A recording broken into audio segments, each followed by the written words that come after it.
हिजो सर्वसम्मत संसदबाट बहुमतले गरेको र समितिले सर्वसम्मत गरेको निर्णयमा केही कन्फ्युजिङ भएको भन्ने शब्द आयो।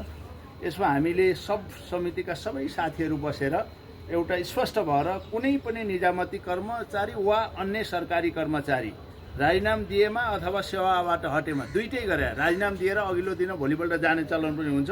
अवकाश भएको कर्मचारीले सेवाबाट अवकाश पाएको मितिले 2 वर्षको अवधि पुरा नभई कुनै पनि संवैधानिक सरकारी नियुक्ति कुनै पनि खान पाउने छैन भनेर स्पष्ट लेखिएको छ। त्यहाँ तल एउटा बाहेक भन्ने शब्द लेखेर पठाइएको रहेछ।